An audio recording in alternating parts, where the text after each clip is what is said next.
Muy buenas tardes, tengan todos y cada uno de ustedes. Es un gusto estar nuevamente aquí conversando con ustedes, aquí en forma virtual. Espero que todos estén bien. Eh, Ángel, muchas gracias. Thank you, Ángel. Bueno, ya estamos aquí nuevamente, como les decía yo, para continuar, tratando de tener todo el tiempo posible eh, para poder terminar los puntos que esperamos que estén incluidos en el programa, ¿verdad? Para que estén todos los puntos incluidos en el programa o los que de alguna manera vamos a evaluar, a evaluar en el examen final. Así que vamos a continuar. Por el momento, pues para saber si todo está bien y si me están escuchando y me están viendo bien, por favor, algún avisito de parte de ustedes. Perfecto, ya algunos deditos Todo así. bien, Guillermo. ¿Todo bien? Bueno, muchísimas gracias, Elfido, Rafael.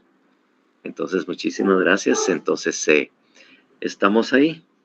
Entonces ya tenemos claro, todavía lo que no tenemos claro, cuál va a ser ese segundo trabajo para poder aplicar los puntos necesarios para que puedan sumar y pueda ser importante. Recuérdense que el trabajo en sí de lo que eran las impugnaciones y las mejoras que en esta se pueden hacer, eh, no es todo el punteo. Les vamos a dar otra tarea más para ya poder incluir o poder evaluar los posibles 8 puntos que estábamos diciendo. Si no tuviéramos otro trabajo, pues obviamente hay una rebaja en ese trabajo de arreglo. Por otra parte, a veces he tenido la impresión de que algunos o varios de ustedes creen que automáticamente al presentar el trabajo ya tienen los puntos que hemos ofrecido para agregar a ese resultado final. O sea, esos puntos eh, extra que dijimos que íbamos a dar. El trabajo no tiene que ser evaluado para ver si son merecedores del punteo. ¿Mm? Para ver si son merecedores del punteo que estamos viendo. Y hay lágrimas por ahí. Obviamente porque tienen que presentar un trabajo completo. Un trabajo completo. Lo que estamos evaluando y en esa parte sí hay razón, es en el tema de cómo va a ser la presentación de ese trabajo. Porque tenemos la leve sospecha de que usualmente es uno el que trabaja y después solamente todos solo le agregan el nombre al trabajo, pues realmente no lo hacen. Entonces, por eso es que muchas tareas que hemos estado dejando, requerimos o exigimos, si lo quiere ver de esa manera, que se haga a mano. Se haga a mano porque es obvio que si es así en computadora el trabajo, resulta muy fácil pues hacer dar copias del mismo y que cada quien le ponga su nombre y realmente no hicieron nada. No hicieron nada para merecerse los puntos extra que se han ofrecido, ¿verdad? Por el trabajo o los trabajos que de alguna manera nosotros vamos a pedirles. Entonces, bajo esa perspectiva es que eh, daremos esas, esa idea. Estamos ahí manejando esa idea, aunque el esquema original pues siga utilizándose el mismo, pues. ¿Mm? O sea, prácticamente ese cuadro que tenemos ahí, ¿Mm? Ese cuadro que tenemos y que les fue trasladado oportunamente, donde están las impugnaciones. ¿Mm? Entonces, y el problema es que cuando se hacen preguntas sobre las impugnaciones, ahí no, la respuesta nunca es correcta, porque nunca hicieron el trabajo, nunca lo estudiaron, nunca lo analizaron con el Código Penal. Entonces, en eso estamos. No sé si también ya está la licenciada Londi de la Rosa por ahí. Sí, licenciado, buenas tardes. Aquí estamos ya Ajá. escuchando la clase. Ah, perfecto. Ahí aprendiendo de la clase. Aprendiendo de la Así es. clase. Ah, así como todos los que están ahí en la clase que también están aprendiendo bastante. Ajá. Sí. Ah, Pues estamos pensando en eso y que es algo que tenemos que decidir si lo hacemos a mano o lo hacen en computadora. ¿Cuál es su opinión, licenciada? pues como lo hemos hecho en otras ocasiones, licenciado, pues lo realizan a mano, por favor, y el día del examen vamos a entregarlo para que no vayan a decir ellos que tienen poco tiempo. Ajá. Igualmente con el esquema del proceso penal, Bueno, eso que lo todavía vamos puedan a hacer. trabajar, usted dirá si lo hacemos o no, pero lo que son las impugnaciones sí que lo realicen a mano cada uno, porque así estudian y no están ahí que no saben nada a la hora del examen. Bueno, bueno, ahí tenemos una sugerencia. Eso será confirmado oportunamente, pero me parece que en buena parte, pues los argumentos que yo he tenido para que se haga a mano o que se hagan a mano los trabajos, pues siguen estando vigentes.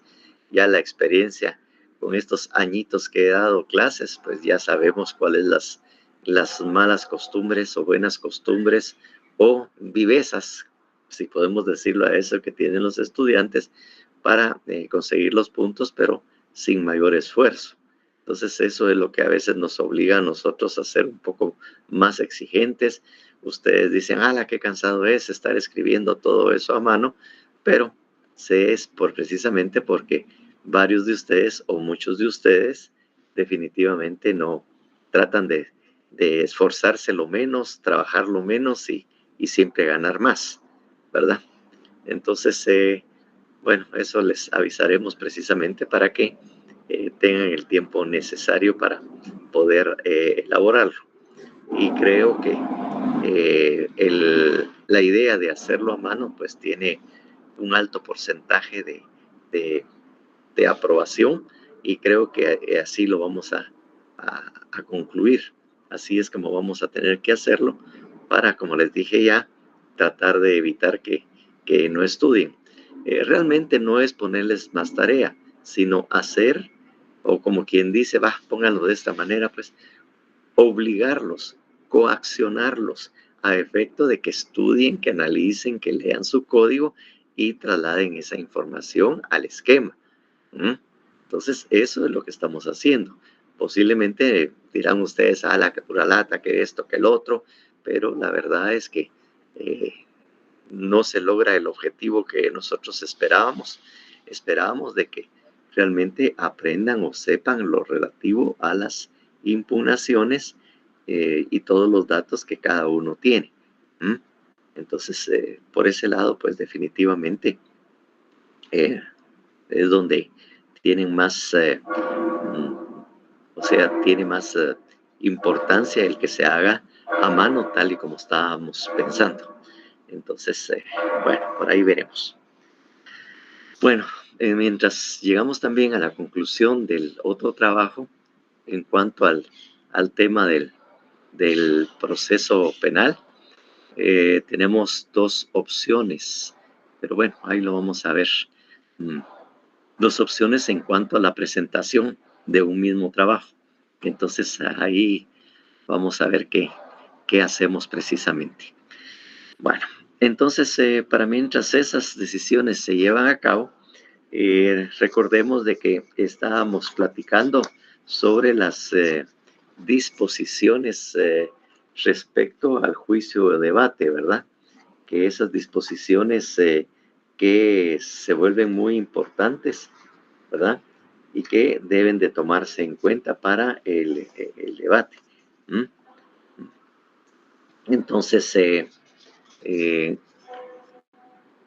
tenemos precisamente que estábamos viendo lo relativo a los artículos del 354, o son los que estamos tratando de trasladar al 367. Son realmente pocos artículos los que ahí también se tienen. ¿Mm?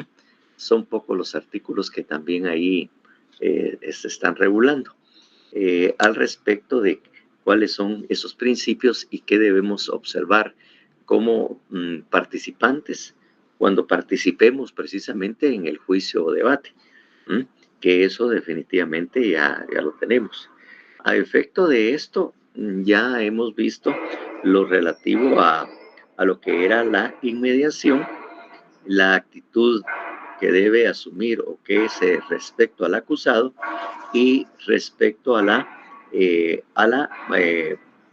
publicidad, ¿verdad? A la publicidad, que es una de las características que nosotros habíamos señalado del principio, que es que todo es público, ¿verdad? La presencia de las personas ajenas en sí al proceso, personas que quieran participar como espectadores, pongámosle, que tienen derecho a hacer, porque las audiencias son públicas, o sea, las personas pueden ingresar. Incluso se ha llegado a un extremo de que incluso en algunas audiencias o audiencias así que tienen mucha publicidad y mucho impacto social, esta publicidad a la que estamos hablando asiste la prensa y obviamente toman videos precisamente de las audiencias. Eso lo vemos en primera declaración, lo vemos también obviamente en el juicio o debate, que hay cámaras de los medios de comunicación social que participan en esas actividades, ¿verdad? Hacer público precisamente estas audiencias. Y no obstante ese aspecto público, hay jueces que están manejando algunos casos muy sensibles a la población y que el Ministerio Público muchas veces o el juez decide ponerlos en reserva, que los hechos que ahí se relacionen solo tengan derecho a verlos, o sea, las partes, o participar solo las partes, pero no dejan que entren los medios de comunicación, no dejan que entre público a esto. Eso, como les digo, lo hemos visto en el caso Zamora, en los casos también de exfiscales del Ministerio Público que han sido procesados y también en casos recientes, como ha sido también el tema de la licenciada Claudia González, y otros casos que automáticamente lo ponen en reserva, como quien dice, para que no entre el público y no se den cuenta de las cosas o las barbaridades que a veces se realizan dentro del proceso o en las audiencias. Entonces ahí hemos visto frecuentemente esto, que hay motivos por los cuales se puede evitar la publicidad, ¿verdad? Y obviamente ponen el caso en reserva para evitar precisamente la publicidad de las audiencias, que sea con la participación del público, la prensa y a veces representantes u observadores internacionales que vienen precisamente a estar presentes a este tipo de audiencias por el impacto que genera no solo a nivel nacional, sino también a nivel internacional. Bueno, de alguna manera ya habíamos leído, me parece, lo relativo a la publicidad, ¿verdad? Y también algunas restricciones de acceso. Me parece que eso ya lo habíamos leído, ¿verdad? ¿Alguien que sí, licenciado. Sí. Entonces, lo que nos queda es, a continuación, es ver lo relativo al poder de disciplina. Entonces, miren las facultades que tiene el juez o tribunal. Usualmente aquí se habla el presidente del tribunal, pero como hay casos que son manejados solo por un juez unipersonal, un juez de sentencia, entonces es el juez de sentencia o el tribunal que tiene, ¿verdad? Que tiene ese poder de disciplina. Entonces, por favor, el 358 del Código Procesal Penal. Artículo 358. Poder de disciplina. El presidente del tribunal ejercerá el poder de disciplina de la audiencia. También podrá: 1. Por razones de orden, higiene, decoro o eficacia del debate, disponer el alejamiento de las personas cuya presencia no fuere necesaria.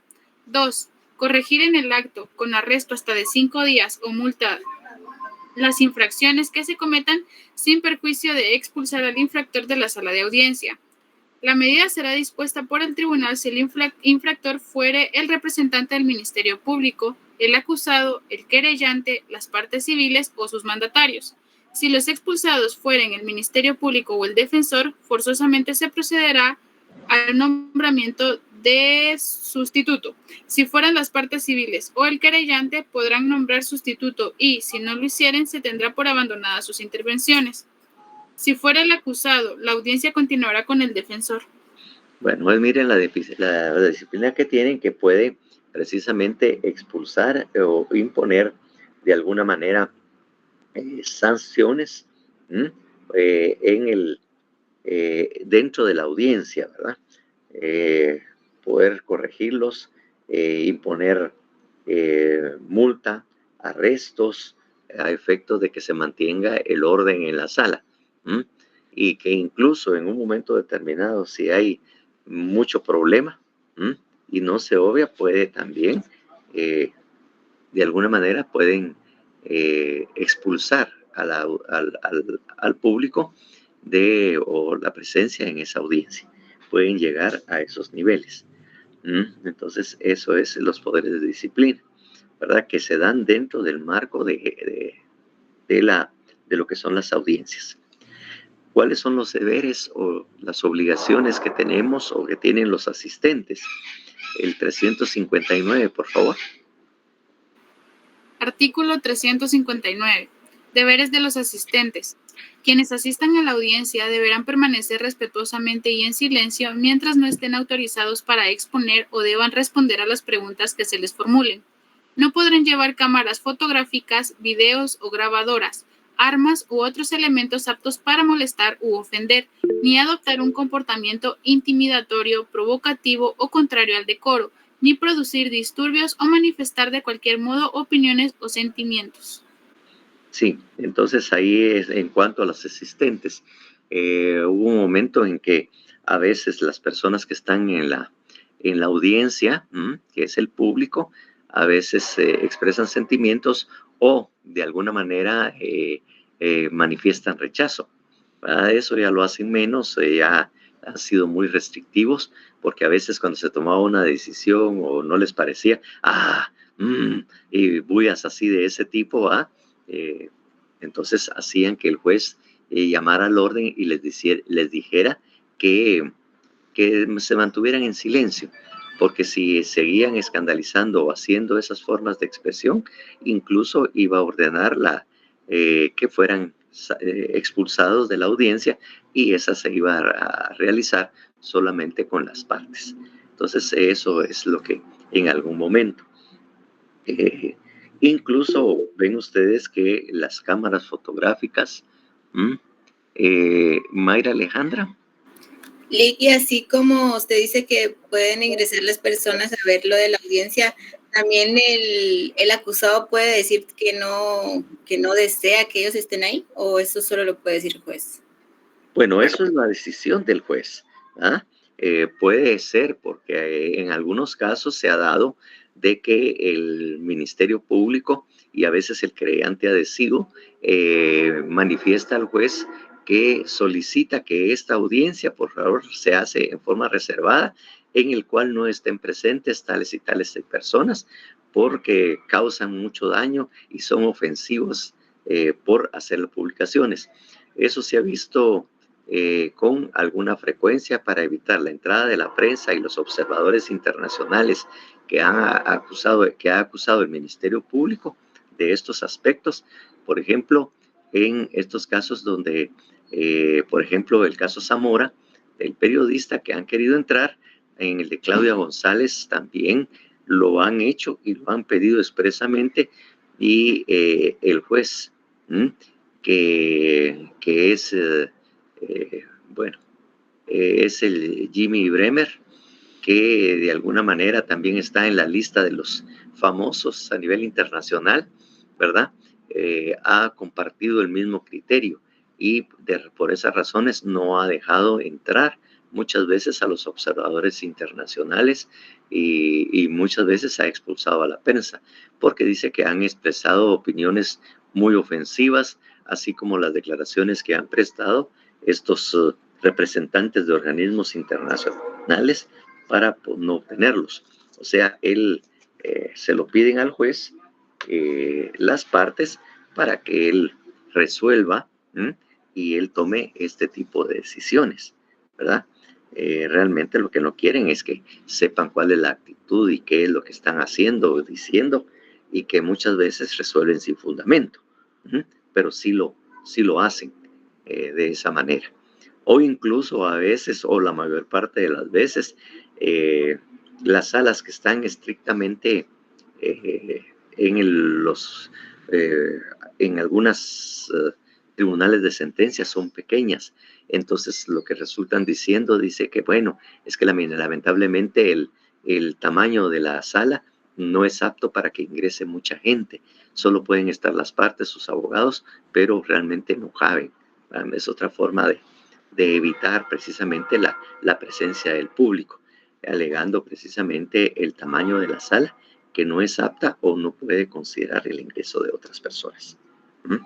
Así es como se ha visto, como le digo, que hacen últimamente en estos casos de impacto, incluso de aquella del Ministerio Público que se tuvo que ir al exilio. Bueno, hay varios, pero que estaban en Quetzaltenango y la estaban acusando y todo lo demás, que terminó yéndose al exilio precisamente porque el proceso no se mantenían las garantías y los derechos, o sea, no se respetaban sus garantías ni derechos y que los jueces de alguna manera pues ya estaban de ese lado en contra de ellos. Élfido, Rafael. Sí, licenciado, perdone, así como en el caso aquel donde publicaron fotos de lo que sucedió en ciertos casos, pero que hablaban acerca de que los mismos fiscales del Ministerio Público habían publicado esas fotos en redes sociales. Sí, de esos casos, ¿qué pasa ahí?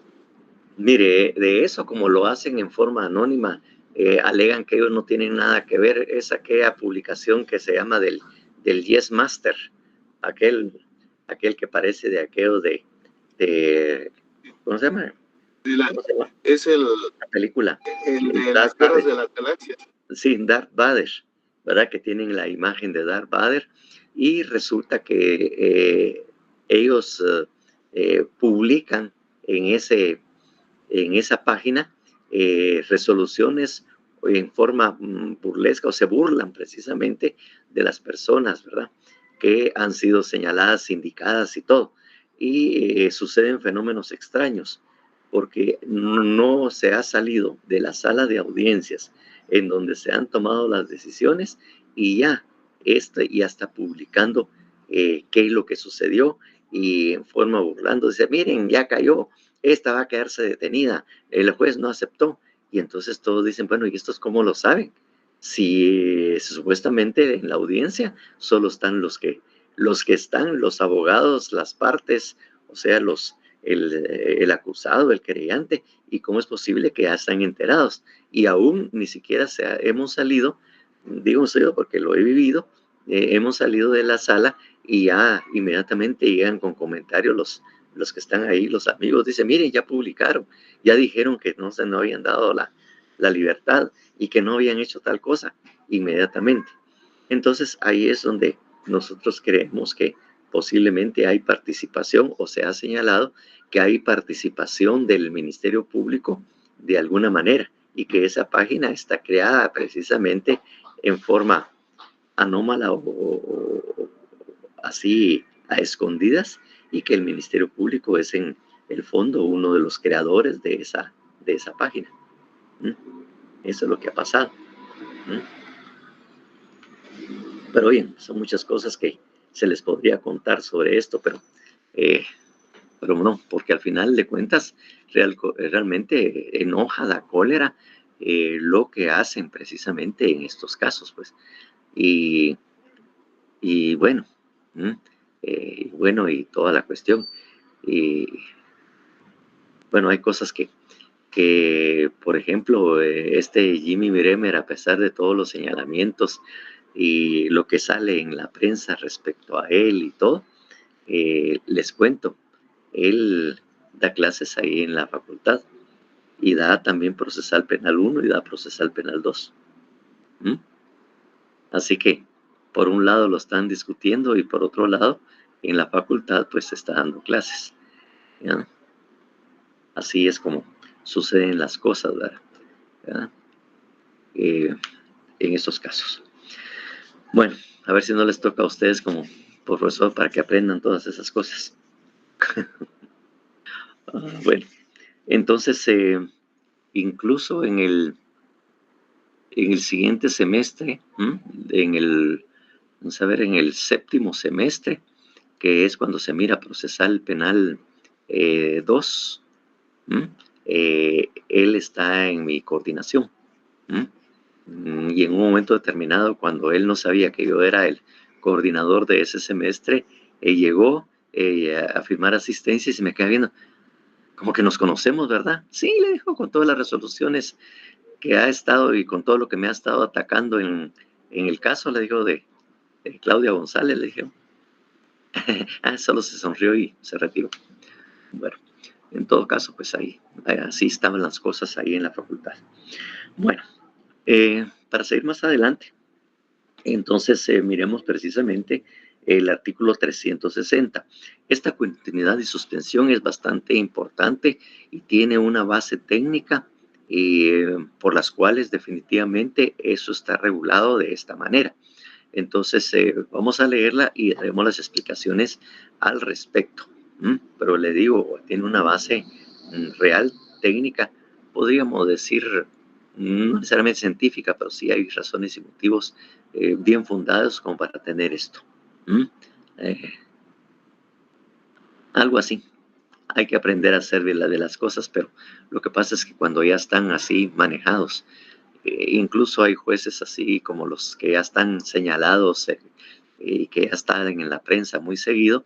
He preguntado a algunos jueces que han sido mis alumnos y todo, que están en el órgano judicial, y les pregunto, mire, respecto a estos jueces, mire, aquí entre nosotros lo que decimos es que estos jueces ya están inventariados, pues ya están ahí ya señalados y ya tienen una razón por las que deben de estar ahí, porque ellos, todo lo que diga el Ministerio Público en esos casos, ellos le dicen que sí, nunca les niegan realmente eso. Bueno, así es como me han contado, así, solo así con todas las reservas del caso, ¿va? Así que no van a estarlos contando, ¿va? Ustedes también. Bueno, miremos lo relativo a la continuidad y suspensión, por favor. Artículo 360. Continuidad y suspensión. El debate continuará durante todas las audiencias consecutivas que fueren necesarias hasta su conclusión. Se podrá suspender por un plazo máximo de 10 días, solo en los casos siguientes. 1. Para resolver una cuestión incidental o practicar algún acto fuera de la sala de audiencias, incluso cuando una revelación inesperada haga indispensable una instrucción suplementaria, siempre que no sea posible cumplir los actos en el intervalo de entre dos sesiones. 2. Cuando no comparezcan testigos, peritos o intérpretes o fuera imposible e inconveniente continuar el debate hasta que las haga comparecer por la fuerza pública. 3. Cuando algún juez, el acusado, su defensor o el representante del Ministerio Público se enfermare a tal extremo que no pudiera continuar interviniendo en el debate, a menos que los dos últimos puedan ser reemplazados inmediatamente. 4. Cuando el Ministerio Público lo requiera para ampliar la acusación o el acusado o su defensor lo soliciten después de ampliada la acusación, siempre que, por las características del caso, no se pueda continuar inmediatamente. Excepcionalmente, el tribunal podrá disponer la suspensión del debate por resolución fundada, cuando alguna catástrofe o algún hecho extraordinario similar torne imposible su continuación. El tribunal decidirá la suspensión y anunciará el día y hora en que continuará la audiencia.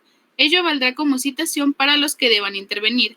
Antes de comenzar la nueva audiencia, el presidente del tribunal resumirá brevemente los actos cumplidos con anterioridad.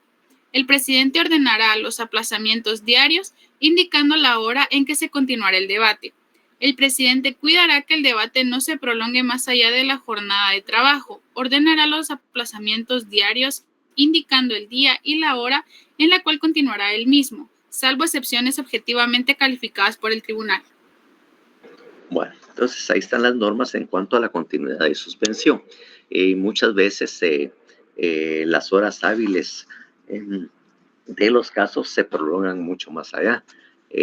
Cuando tuvimos precisamente el caso Alioto, ¿verdad? Que fue el primer caso de impacto que llevé yo y que fue el primero que un profesor de la facultad tuviera, el caso Alioto, en el que estábamos acusando al ministro de Gobernación, al viceministro, al director de la policía también, que estaban involucrados los policías en esas audiencias. La salida de cada audiencia a veces eran entre 10 y 11 de la noche. O sea, estábamos ahí desde la mañana y salíamos precisamente a esa hora. Y así hay varios casos en que se extiende más allá de la hora hábil para poder agotar pues lo más que se pueda las audiencias. Y esto fácilmente les digo yo que por la cantidad, incluso otro caso, también un caso de la SAT muy interesante también en el que participé, que también salíamos bastante tarde, precisamente porque eran muchos, ¿verdad? Las personas acusadas y requería tiempo, porque si cada acusado, que eran como 7, más o menos 7 de las personas que estaban acusadas de los delitos, más porque habían policías, habían como 3 policías, entonces definitivamente, y cada quien con su abogado defensor. Imagínense todo lo que se iba alargando precisamente esto. Y obviamente el caso de la SAT, que también fue bastante fuerte, también teníamos ese mismo tema, ¿verdad? En cuanto al acceso. Ahora bien, la explicación técnica que tiene esto, que no puede excederse de 10 días, obviamente por los casos así de emergencia, es que como son juicios orales, el procedimiento es oral. Entonces, en el tema de la oralidad, el problema es que hay un problema psicológico, porque no hay nada escrito en ese momento.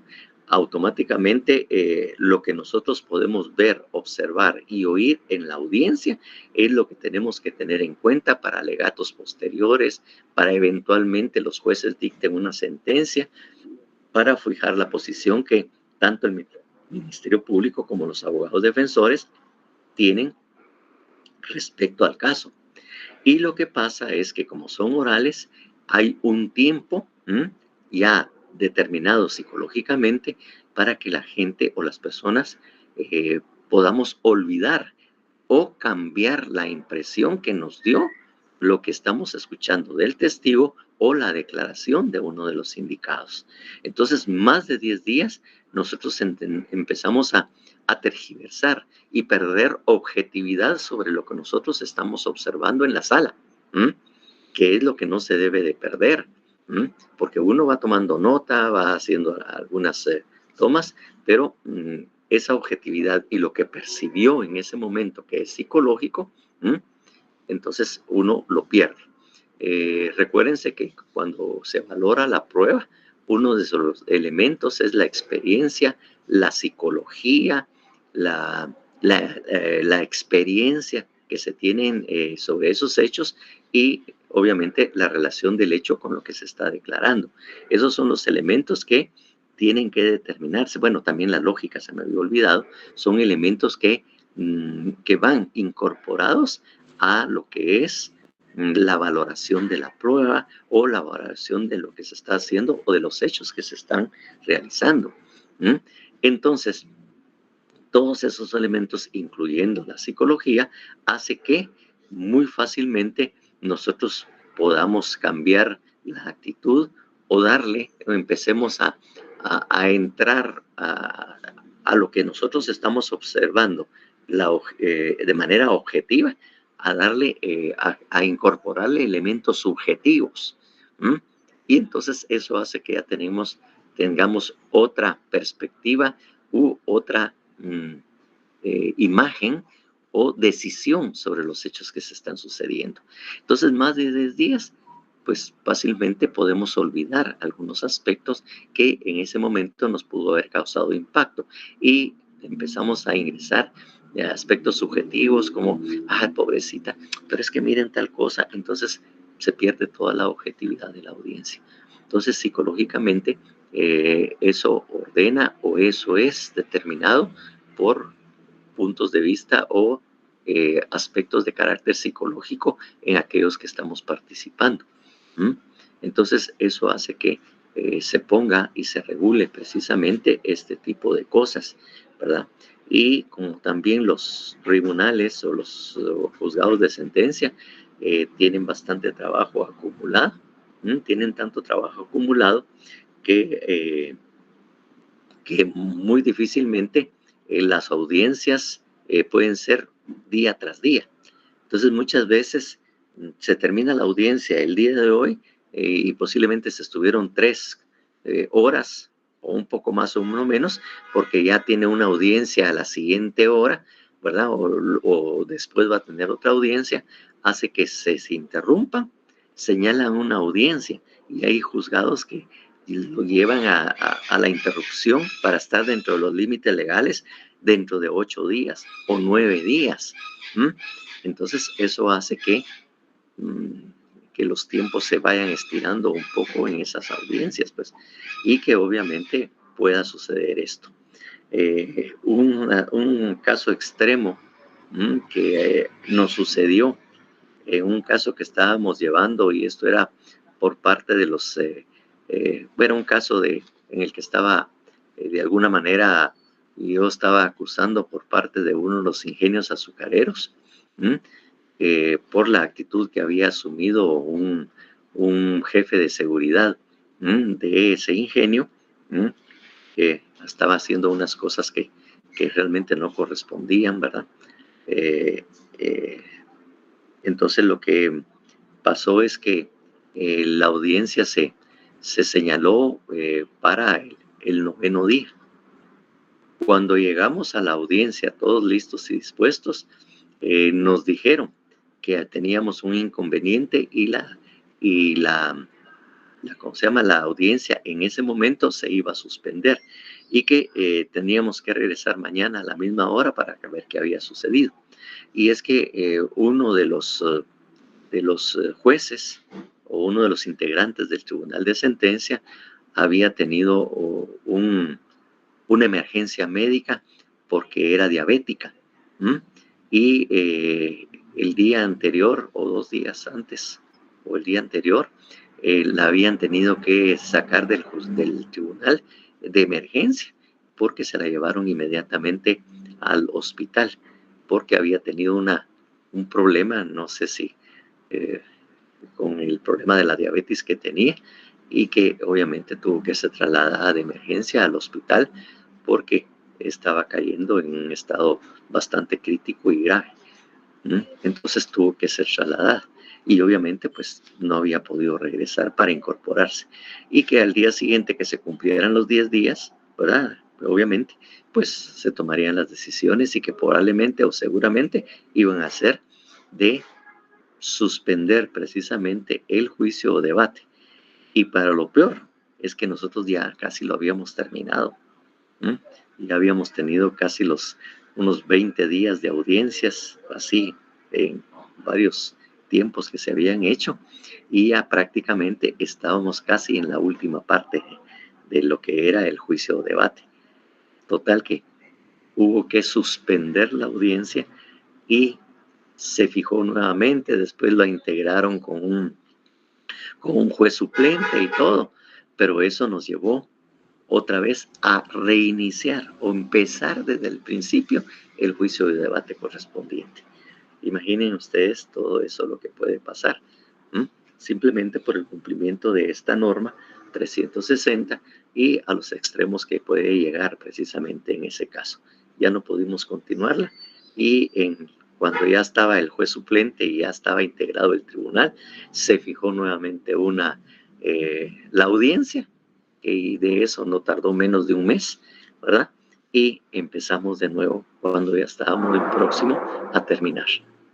Miren lo que puede suceder, miren esas experiencias que pueden pasar en un momento determinado.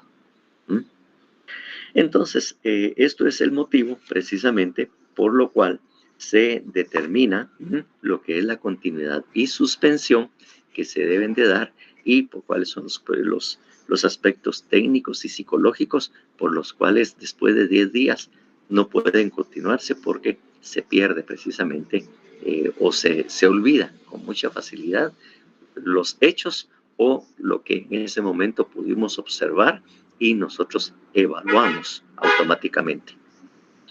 Bueno, no sé si tengan alguna duda al respecto. Bueno, como no la veo, miremos lo relativo a la interrupción, por favor. Artículo 361. Interrupción. Si el debate no se reanuda a más tardar el 11º día después de la suspensión, se considerará interrumpido y deberá ser realizado de nuevo, desde su iniciación. La rebeldía o incapacidad del acusado interrumpirán el debate, salvo que el impedimento se subsane dentro del plazo previsto en el párrafo anterior.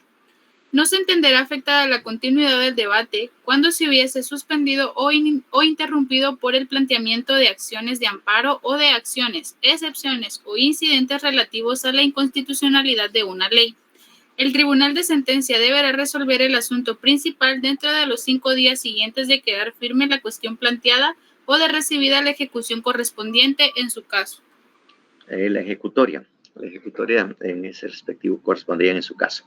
Entonces, precisamente ahí tenemos aspectos sobre la interrupción que se debe dar y algunos motivos en que sí puede interrumpirse por situaciones que ahí se están dando, ¿no? Entonces, definitivamente, pues, eso es lo que de alguna manera están regulando lo relativo a la continuidad y suspensión y obviamente los casos en que puede o está autorizado el juez para interrumpir precisamente la continuidad del debate, ¿verdad? En esos casos, ¿verdad? Que ahí se están planteando. Entonces, obviamente tienen que ver tanto el 360 como el 361, que de alguna manera van en ese sentido. Miremos, por favor, si no hay alguna duda, miremos en lo relativo a la oralidad. Artículo 362. Oralidad. El debate será oral.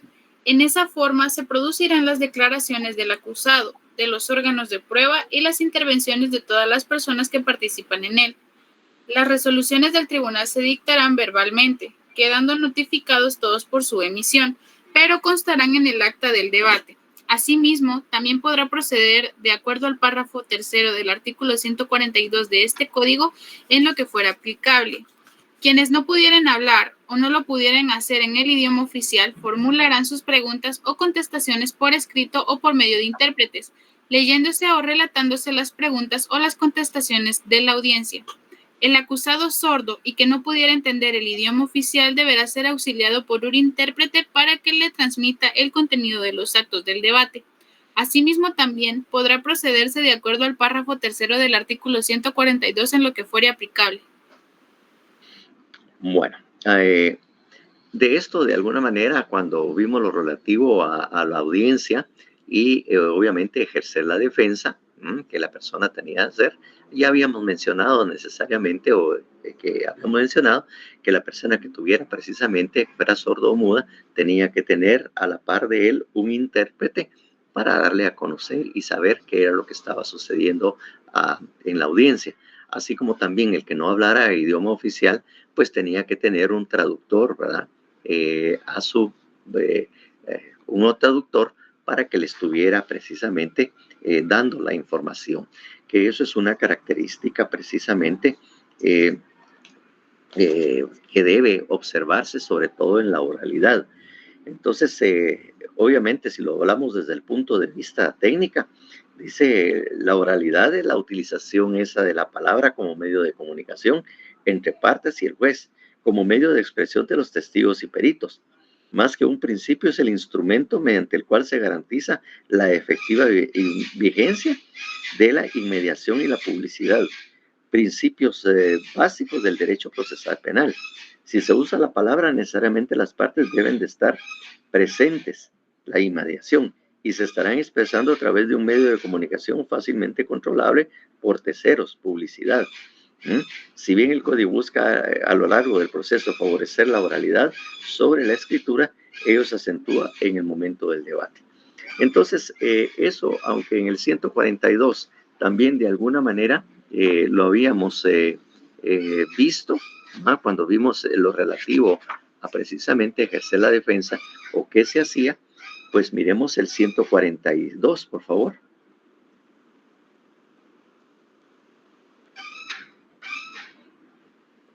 Del Código Procesal Penal, claro está. Artículo 142. Idioma. Los actos procesales serán cumplidos en español. Cuando una persona se exprese con dificultad en ese idioma, se le brindará la ayuda necesaria para que el acto se pueda desarrollar.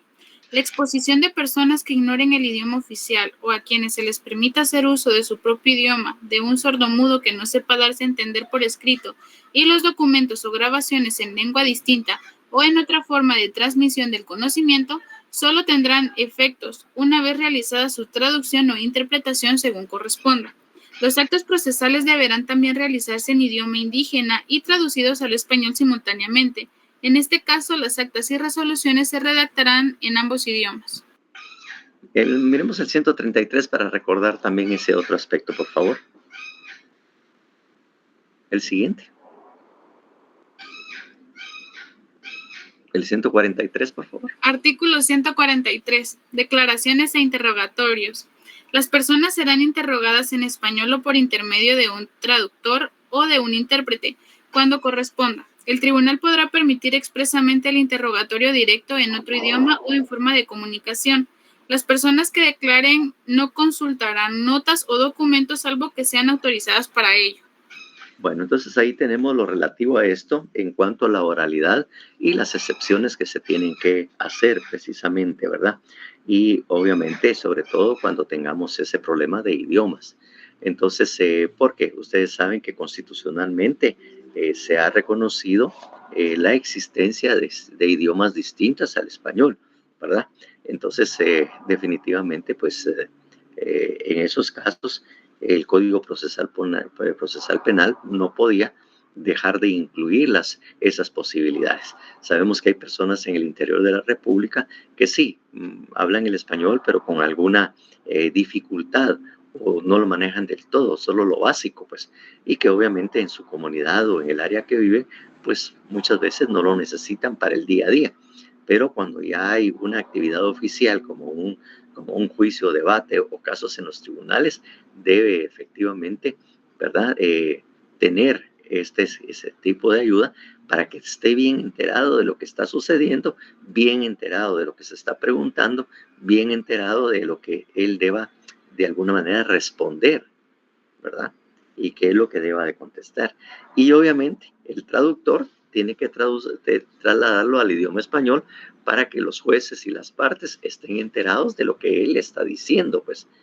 Entonces, ese manejo que se debe hacer y a veces obviamente provoca un poco de retraso precisamente en el normal proceso, porque hay que hacer la pregunta o hacerle algún señalamiento, se lo dicen al traductor, se lo va a decir en el idioma y la persona va a contestar, después él contestará en su idioma, el traductor después tiene que decir qué fue lo que él contestó en el español.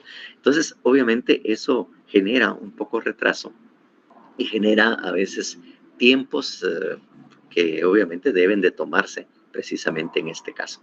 Pero como le digo, tenemos que respetar porque constitucionalmente los idiomas.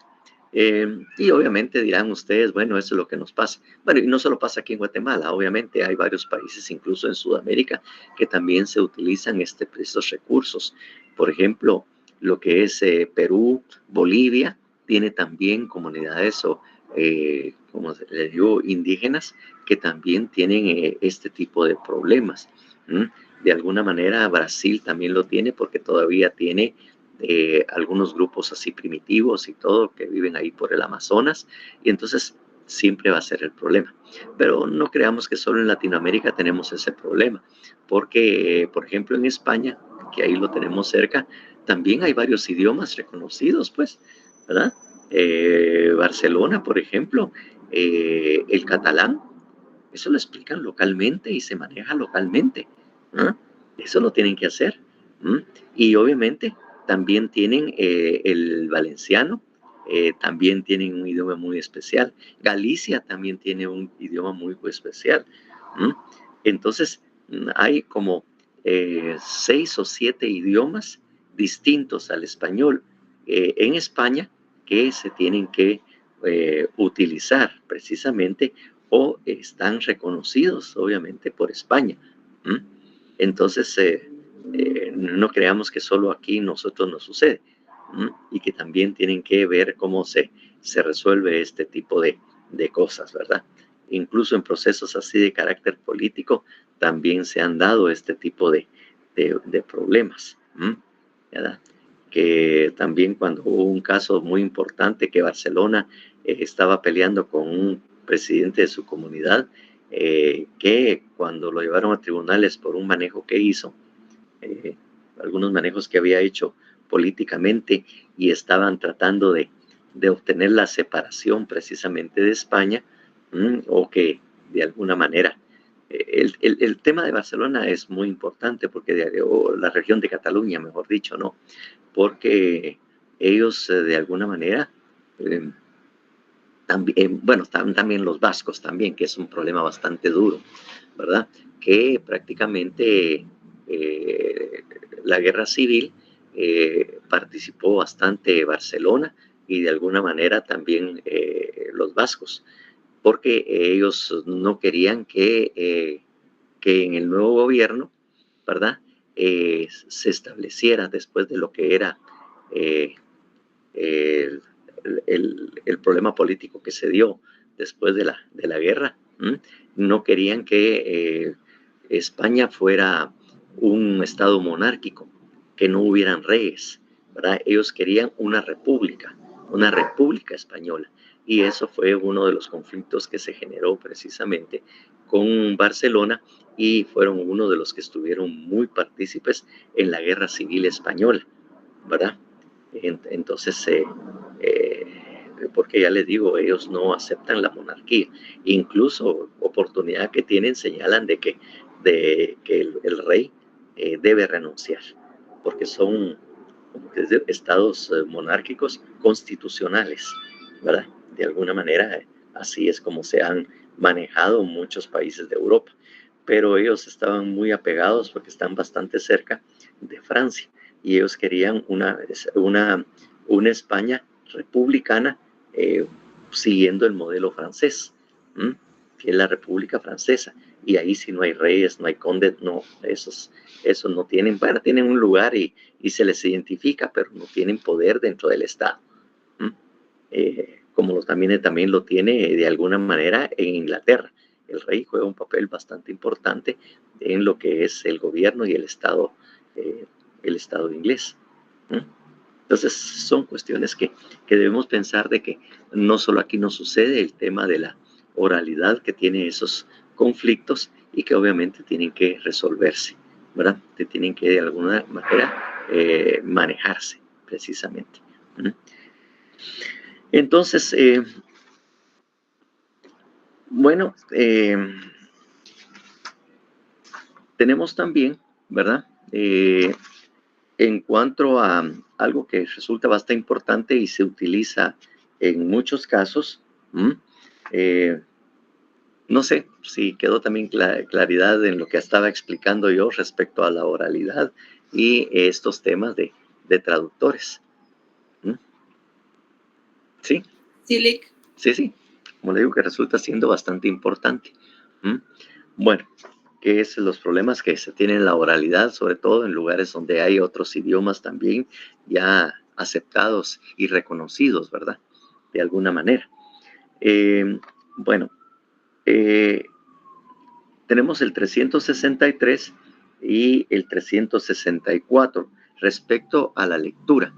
Por favor, vamos a leer el 363. Si hubiera algún comentario o alguna pregunta sobre ese respecto, pues lo podríamos hacer, ¿verdad? Entonces, por favor, miremos el 363 y después leeremos el 364. Artículo 363. Lectura. Solo podrán ser incorporados por su lectura las actas e informes cuando 1. Se trate de la incorporación de una acta sobre la declaración de un testigo o cuando fuera imposible o manifiestamente inútil la declaración en el debate. 2. Las partes presenten su conformidad al ordenarse la recepción de la prueba o lo consientan al no comparecer el testigo cuya citación se ordenó. 3. Las declaraciones que se hayan rendido por exhorto o informe y cuando el acto se haya producido por escrito según la autorización legal. Entonces aquí, como le digo, como todo es oral, hay documentos escritos y cuando se hace la incorporación de la prueba o se presenta, porque hay una parte del debate donde se da precisamente el tema de los documentos y la recepción de las pruebas, pues, ¿verdad? Por ejemplo, el 375 del Código Procesal Penal, que ya es el desarrollo del debate, ¿verdad? Indica ahí, después de la declaración del acusado, el presidente procederá a recibir la prueba en el orden indicado en los artículos siguientes, ¿verdad? Ahí van recibiendo los documentos y la incomparecencia. Y obviamente, ¿verdad? Tiene que ver o tiene que estar regulado, porque supuestamente es oral y no por escrito, lo que está regulando el 380, otros medios de prueba. Ahí pueden ver ustedes que es un artículo un poco largo, pero es necesario que para entender precisamente lo relativo a la lectura. Y obviamente también el 364, ¿verdad? También regula precisamente esto. Entonces vamos a leer primero el 364, que está muy cerca, y después miraremos cómo es que se hace precisamente en el debate cuando los documentos tengan que leerse. Por favor, 364. Artículo 364. Lecturas de actas y documentos. El tribunal podrá ordenar, aún de oficio, la lectura. 1. De los dictámenes periciales, siempre que se hayan cumplido conforme a las reglas de los actos definitivos e irreproducibles, o de instrucción suplementaria, salvo la facultad de las partes o del tribunal para exigir la declaración del perito en el debate. 2. De las declaraciones de los testigos ausentes del país, se ignore su residencia o que por obstáculo insuperable no puedan declarar en el debate, siempre que esas declaraciones se hayan recibido conforme a las reglas de los actos definitivos e irreproducibles. 3. La denuncia, la prueba documental o de informes, los careos y las actas de inspección, registro domiciliario, requisa personal y reconocimientos a que el testigo aludiere en su declaración durante el debate. 4. Las declaraciones de imputados rebeldes o condenados como partícipes del hecho punible objeto del debate. Bueno, todos estos documentos tienen que ingresar, obviamente, al proceso y ser valorados a través de la lectura, que no pueden dejarse los informes. De alguna manera también ahí se escucha cuando hubo algún anticipo de prueba, que habíamos hablado que hay personas que no pueden asistir y en el anticipo de prueba, pues lo único que va a estar es el acta donde conste el anticipo de prueba que se hizo respecto a la declaración de un testigo que en ese momento no puede estar, porque incluso ahí lo pueden poner, ¿verdad? Testigos que hayan fallecido. Entonces, eso tiene que incorporarse precisamente también por su lectura, porque no hay otra forma en que estos puedan oportunamente ser valorados y puede ser que sean muy importantes para ver cómo se va a resolver el proceso. Entonces, definitivamente, en esos casos, pues se procede a la lectura. Pero, efectivamente, hay algunas circunstancias en el desarrollo del debate, se hacen ciertas excepciones o tiene regulado algunos aspectos. 380, por favor, otros medios de prueba, que ya es en sí en el desarrollo del debate que está regulado esto. Artículo 380. Otros medios de prueba. Los documentos serán leídos y exhibidos en el debate, con indicación de su origen. El tribunal, excepcionalmente, con acuerdo de las partes, podrá prescindir de la lectura íntegra de documentos o informes escritos, o de la reproducción total de una grabación, dando a conocer su contenido esencial y ordenando su lectura o reproducción parcial. Las cosas y otros elementos de convicción secuestrados serán exhibidos en el debate. Las grabaciones y elementos de prueba audiovisuales se producirán en la audiencia, según la forma habitual. Todos los elementos de convicción podrán ser presentados a los peritos y a los testigos durante sus declaraciones, para invitarlos a reconocerlos o a informar lo que fuere pertinente. Si para conocer los hechos fuere necesaria una inspección o una reconstrucción, el tribunal podrá disponerlo, aún de oficio, y el presidente ordenará las medidas necesarias para llevar a cabo el acto. Si el acto se realizare fuera del lugar de la audiencia, el presidente deberá informar sumariamente sobre las diligencias realizadas. Bueno, entonces obviamente se dan todos los medios de prueba y de último, pues hablamos de lo que son los documentos, los objetos y todo lo demás de la prueba que deben de alguna manera durante el debate solicitar su incorporación, ¿verdad? Y que sean admitidos para que el tribunal o el juez de sentencia pueda eventualmente o oportunamente evaluarlos o evaluarlos para poder fundamentar la sentencia o resolución que se va a dictar en ese caso. Pero claro, a veces hay casos en que los documentos son una cantidad que durante la audiencia se solicita que si se puede prescindir de la lectura y simplemente leer algunos aspectos importantes de esto, solo mencionarlas y darle continuidad, porque con la lectura de esos documentos fácilmente podrían pasar varias horas solamente leyendo y oyendo los documentos, el contenido de esos documentos que se haga y se puede dar. Lo único es que en algunos casos que yo he advertido, incluso yo en la maestría, por ejemplo, di la prueba penal, donde analizábamos todo esto, ya a otro nivel, pues, ya a otro nivel donde ya definitivamente habían algunos aspectos de mucho más profundidad que se deben visualizar. Y por eso es importante la especialización o maestría. O sea, ya es necesaria indiscutiblemente, independientemente de que ustedes quieran ser penalistas o no, porque a muchos no les atrae el tema, ¿verdad? Porque es muy complicado, dice. Y además con el susto que nos pegó el Lemus, mucho menos vamos a querer andar en esas babosadas, ¿verdad? Y entonces, definitivamente, ya en la maestría yo les indicaba que habían errores porque había informes de inspecciones oculares, de algunos casos en que se habían hecho planos sobre el caso o sobre el lugar donde supuestamente se cometieron el hecho, de que decían, se puede incorporar, así que entre, pero no se los podían analizar. Ustedes tienen que analizar los medios de prueba, les digo, y ver entre todos esos documentos si no tienen algún aspecto importante, ¿verdad? Que deban, ¿verdad? Conocerse o deban señalarse. Decir, mire, no estoy de acuerdo con que tal documento o tal cosa ingrese por su lectura y que obviamente no lo tengamos oportunidad.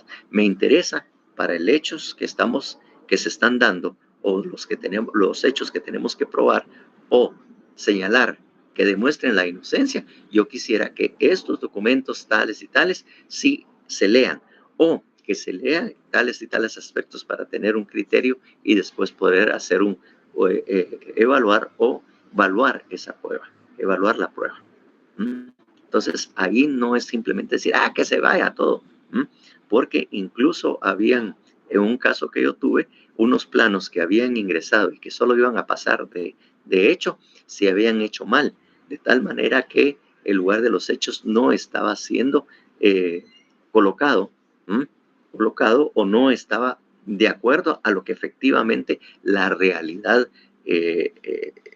del lugar estaba. Habían unos cambios en los planes que hacían que fuera muy fácil decir, sí, este se atravesó la calle, por ejemplo, imprudentemente, ¿verdad? Cuando no habían visto de que la calle al salir y por la forma en que estaba, porque era ahí en la zona 15, por la forma en que se salía y que usualmente hay un pequeño muro o un muro entre la carretera que va hacia el oriente y la otra que va hacia la capital. Había una diferencia porque el espacio que habían cedido automáticamente hacía que los carros, para incorporarse a la vía que iba hacia oriente, que oriente es la cosa, que va, recuérdese que esa carretera va a oriente, va a Jutiapa, después de pasar por Santa Rosa, obviamente. Entonces, no era recta, sino que era así como quien dice, transversal, para salir de ahí, ¿verdad? E incorporarse hacia la carretera que va en dirección a oriente. Ahí en Villahermosa, donde hay un paso a desnivel, por ahí ahora hay un paso a desnivel, donde antes no lo había en esa época. Entonces, bajo esas características, yo pedí que se analizara y de que vieran ustedes que por las características de que estaba la vía, era muy fácil que accidentalmente, en forma bruscosa y sin propósito alguno, dadas las circunstancias de cómo estaba construida esa calle, que definitivamente no hacían, porque de alguna manera, hasta cierto momento, como era una franja así como transversal para poder incorporarse, de alguna manera el carro tenía que ir algo en contra de la vía, porque la vía no estaba recta y que de alguna manera eso tenía que evaluarse y ponerle atención por parte del juez para que tuviera un mejor criterio para evaluar. Entonces, que no simplemente lo tiraran así por demás, que ingrese por la lectura. No, miremos los planeos. Y si vemos que el plano no está, les decía a los de maestría, no está acorde a lo que nosotros pudimos observar o saber, entonces yo pediría también, porque se puede hacer, ahí lo vimos, otros medios de prueba, que se practique una inspección ocular en este momento, ¿verdad? Porque se pueden pedir precisamente para poder ordenarse eso. Y que eso podría cambiar el criterio de cómo pudieron haber sucedido los hechos por la misma situación en la que estaba la ubicación de esas cosas. Entonces, yo les decía, no simplemente digan, estoy de acuerdo, se lee, qué aburrido. No, analicen cada medio de prueba y en aquellos casos que a ustedes quieran resaltar algún aspecto porque los hay, ustedes señálenlo. Entonces, eran las cosas que yo les trataba de entrar. Claro, allá se mira mucho más profundidad. Aquí ustedes solo lo miran así por encimita nada más, pero para que sepan que existe la posibilidad.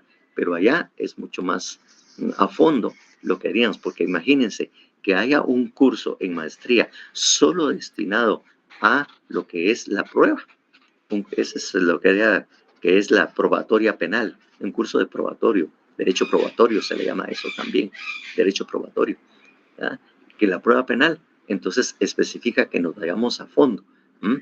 Y obviamente también manejábamos algunos aspectos más a fondo, como el aspecto psicológico, que lo manejábamos fuertemente. El cuidado de las pruebas dactilares y todo lo demás, que le damos más profundidad a ese aspecto en el curso de maestría. Bueno, pero bien, entonces eso pues obviamente que tiene que hacerse saber, y solo como idea para que ustedes eventualmente, cuando ya se dediquen o ya sea que ustedes sepan qué hacer con esto, pues obviamente pues ustedes ya tengan una idea al respecto. Pero ya les digo, si van a especializarse en un área, ustedes tienen que tener un claro manejo de aspectos que creen que es muy insignificante, pero resultan muy importantes en su momento y que está regulado, y simplemente es de ponerle atención y aplicar esa norma jurídica que ahí lo establece. No sé, tal vez a veces los pierdo con estas explicaciones que van mucho más allá de los aspectos generales, pero yo creo que eso les da tal vez a ustedes una idea mejor de lo que pueden pasar precisamente en el juicio o debate. ¿Alguna duda o algo que quisieran comentar o algo ustedes?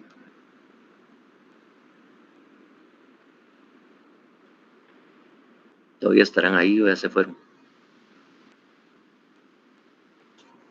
No hay duda, Lic, todo bien.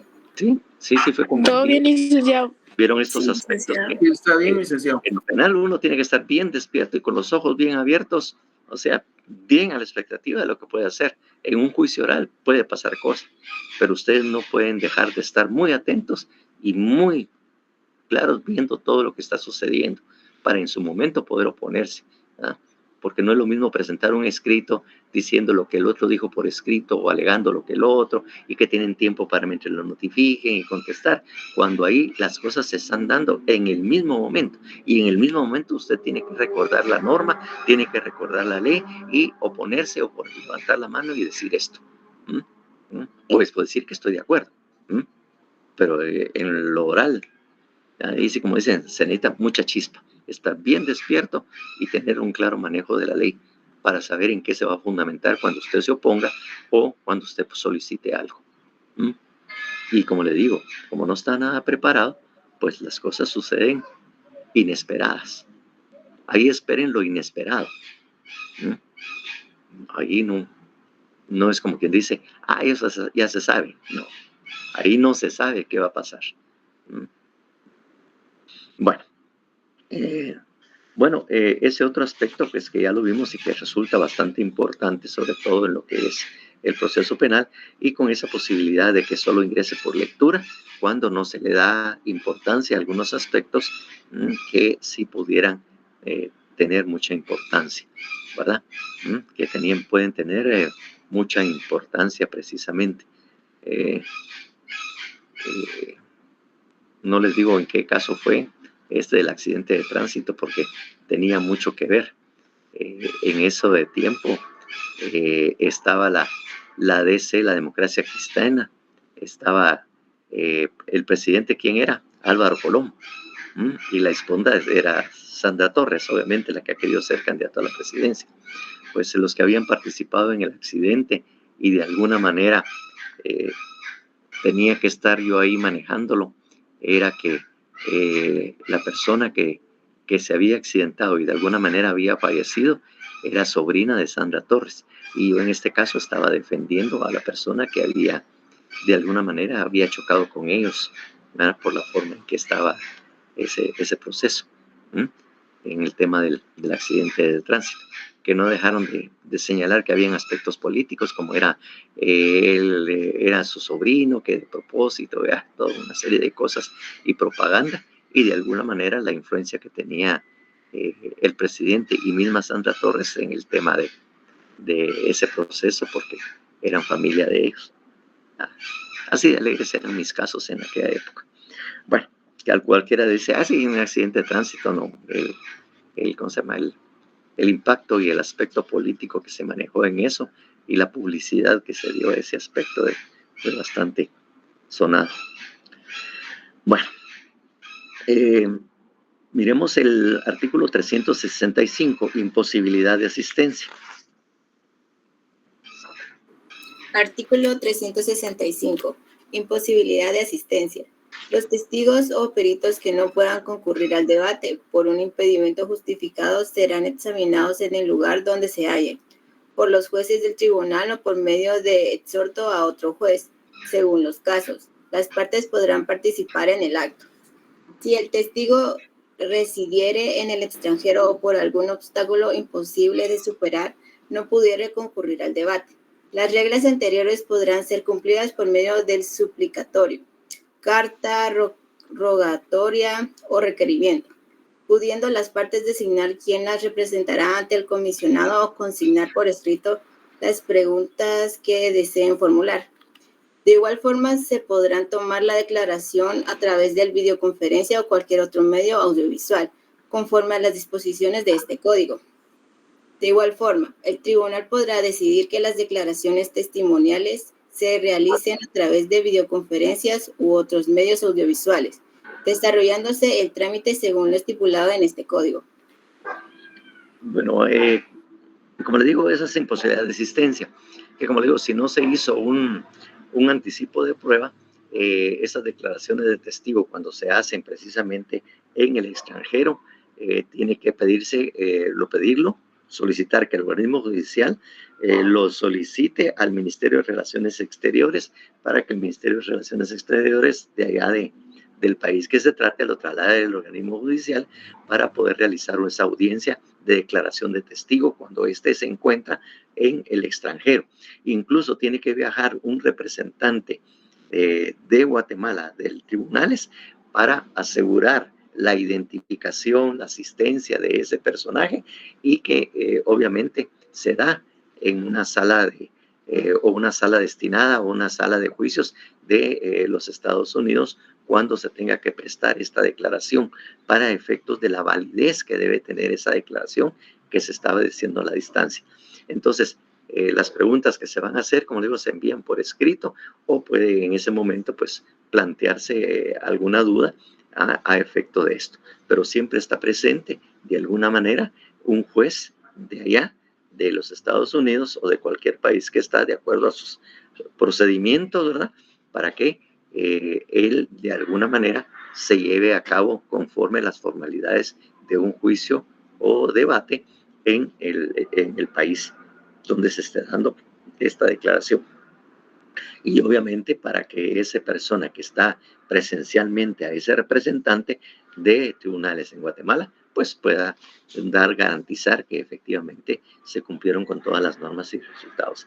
Es un procedimiento bastante interesante el que se lleva a cabo precisamente cuando eso sucede en esos casos, ¿verdad? Y que obviamente está regulado lo relativo a los testigos y los medios de prueba que ustedes de alguna manera pues pudieron leer en ese caso. Entonces, eso es lo que se da, esa imposibilidad de asistencia. Ahí vemos que la dirección del debate, ¿quién lo tiene? ¿Qué pasa si se da un delito en audiencia, verdad? Bueno, solo miremos el 366. Artículo 366. Dirección del debate. El presidente dirigirá el debate, ordenará las lecturas pertinentes, hará las advertencias que correspondan, exigirá las protestas solemnes, moderará la discusión, impedimentos, derivaciones impertinentes o que no conduzcan al esclarecimiento de la verdad o no resulten admisibles, sin coartar por ello el ejercicio de la acusación y la libertad de la defensa. Si una disposición del presidente es objetada como inadmisible por alguna de las partes, decidirá el tribunal. Bueno, si alguien dice eso es admisible, eso no se puede presentar, esa pregunta no se puede dar, entonces es el juez, el tribunal, el que lo decide. Cuando dice que decidirá el tribunal, es que como el que dirige y el debate, el que dice sí o no, ¿verdad? Es el presidente del tribunal, el que está a su cargo. Pero si hay algunas cosas, como dice acá, si una disposición del presidente es objetada como inadmisible, por alguna cosa decidirá el tribunal. Es decir, lo que hace el tribunal es, vamos a deliberar para ver cómo resolvemos esto. Entonces, de alguna manera, apaga sus micrófonos y se ponen a discutir algunas resoluciones que se dictan o excepciones o procedimientos que se pidan dentro de lo que es el tribunal, lo que es en la sala de juicios.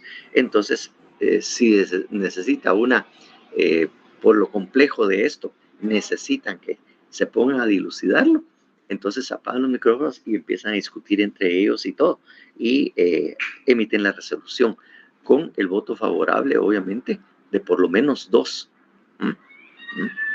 de por lo menos dos de los integrantes del tribunal, 2 de los 3, y entonces se dictará la resolución, se plantearán las objeciones que haya presentado el que no estuvo de acuerdo, para decir por qué no estuvo de acuerdo con la resolución o cuál es la resolución que a su juicio él debería darse, porque no es el tribunal, no es el presidente del tribunal personalmente que lo decide, sino que tiene que ser una decisión unánime de todos los integrantes. Esto es lo que quiere decir esa frase. Entonces tengan muy en cuenta esta frasecita cuando digan decisión del tribunal o se considera el tribunal. Se presentan excepciones y que se deban resolver ahí. Lo que hace muchas veces, o la mayoría de las veces, si es muy complicado, lo que hace el tribunal se consultan entre ellos y dice, vamos a suspender momentáneamente, ¿verdad? La audiencia para retirarnos y deliberar, ya que por la complejidad ¿cómo se llama? Del planteamiento, la complejidad de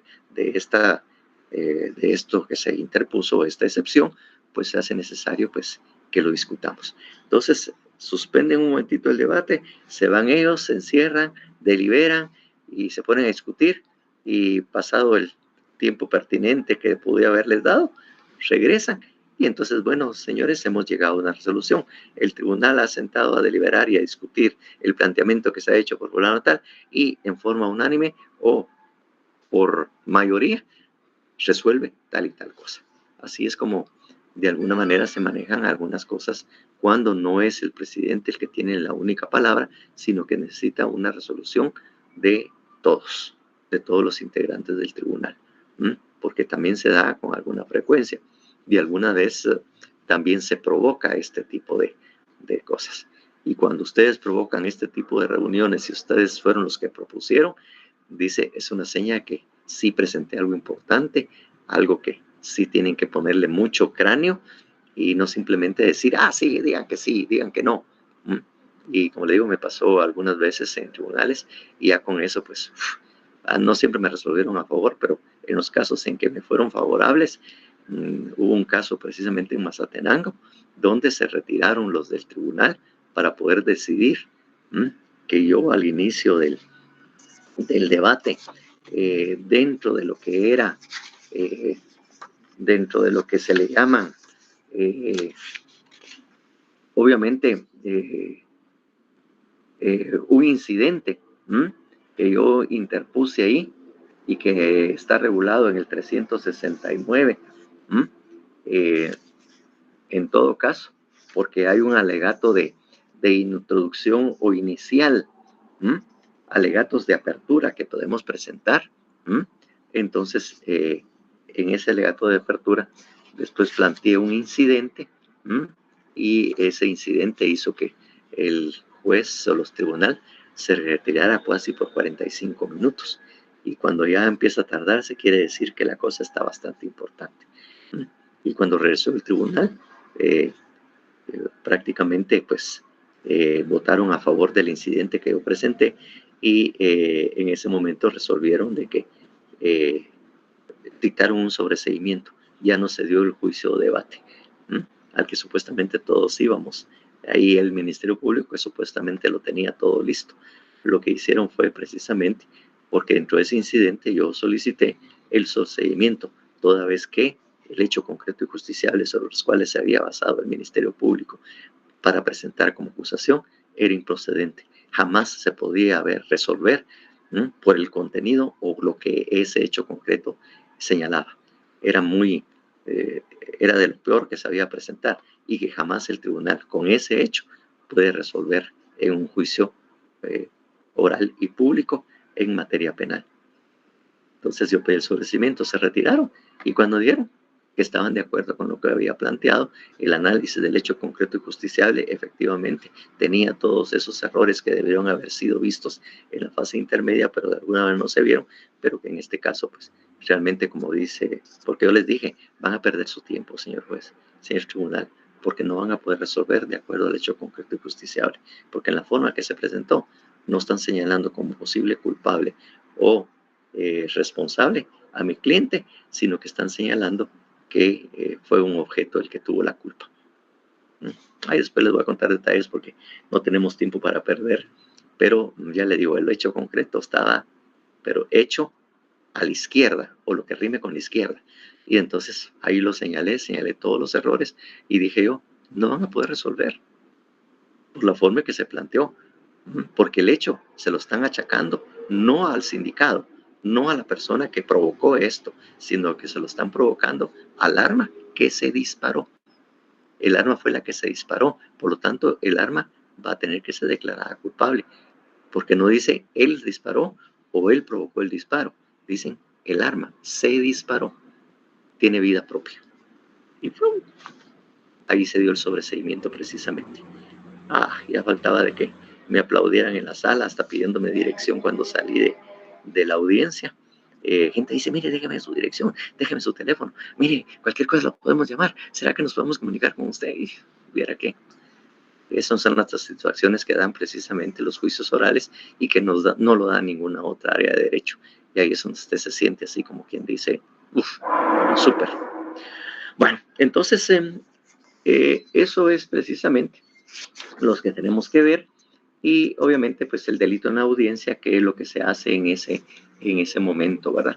Si hay un delito en la audiencia. Entonces, estos son, como le digo, principios que van, pero que en un momento pueden ser aplicados en otras audiencias. Son disposiciones generales del debate, pero por ejemplo, si se da un delito en una audiencia, amenazas o algo así, pues obviamente el procedimiento de alguna manera está establecido acá y el juez de primera instancia o el juez de paz, en su caso, que esté celebrando la audiencia, pues debe tener que tener en cuenta estos aspectos que ahí se están regulando para que saber qué hacer o cómo actuar en esos casos.